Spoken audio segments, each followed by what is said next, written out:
This segment brought to you by Sure Crop, liquid crop nutrition delivered right to your farm. We're back. Now we learn about sustainability within the beef industry with Dwayne Taves and Debbie Lyons Blythe. Dwayne Taves joining you once again here on Ag AM in Kansas, and an opportunity to catch up with Debbie Lyons Blythe, rancher, producer from in Kansas. And Debbie, you've stepped out a bit with the U.S. Sustainable Roundtable for Beef. Talk a little bit about the organization and what you and others are hopeful for.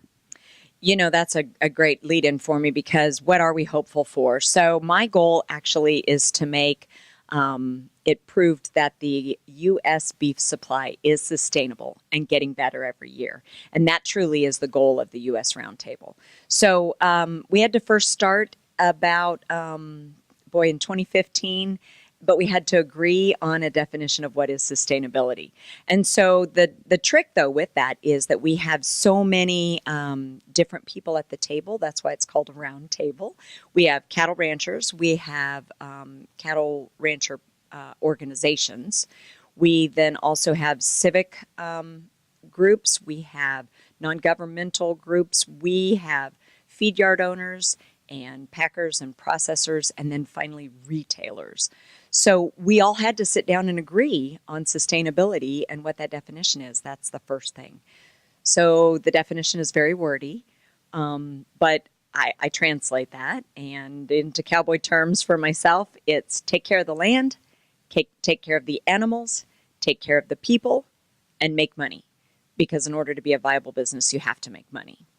I think that's one of the key points that some people get hung up with, and typically in agriculture we get a bit offended or play defense sometimes when we think about sustainability or accountability, and I'm not sure why we have problems with that. The realities are that we do have a consumer out there that we need to be accountable to. We're already doing the majority of the right things. We just haven't told a very good story. You know, that's very true. So, there's more than 100 businesses in America that have made a claim or a goal that within a certain number of years that they will only source sustainable products. So that conversation is happening whether we're a part of it or not. I think the bottom line for me is that if I am not there and involved, then I have no say in how we measure sustainability. And so one of the strengths for the roundtable is that we are measuring sustainability along the entire value chain. So not only are we using metrics, but measuring, let's say, water usage at a cow-calf level, we're also measuring it at a feed yard level, at a packer's level, at a processor's level, and even at a retailer's level. So we have questions that we ask of all of those different segments to make sure that they are using water sustainably. So some of our indicators that we have created questions, or what we call metrics for, would be land use, greenhouse gas emissions, employee safety, animal health and welfare, water use. So we've got some really key things that we feel like are good indicators for whether we're sustainable or not. And ultimately, who can be against any of those things? The reality are, those are all good business practices. They're all the right thing to do. That's exactly right. So cattle ranchers have always been about using technology, getting better, doing things better, using conservation measures. We're already doing so much of that.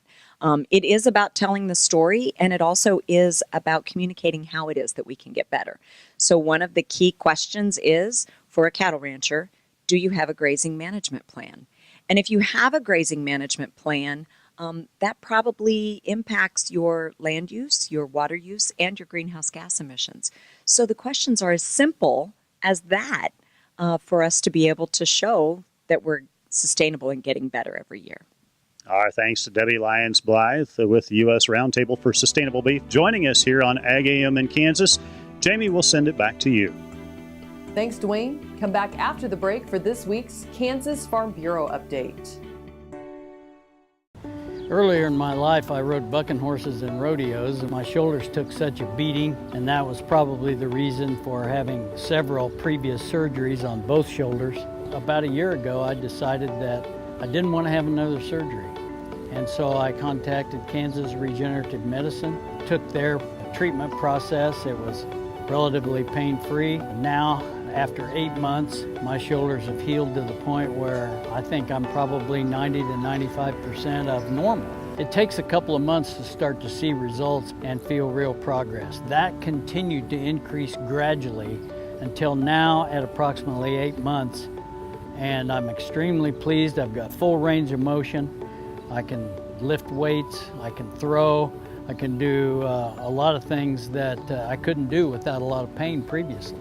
So I'm tickled to death with the results, and I'd recommend this process to anyone.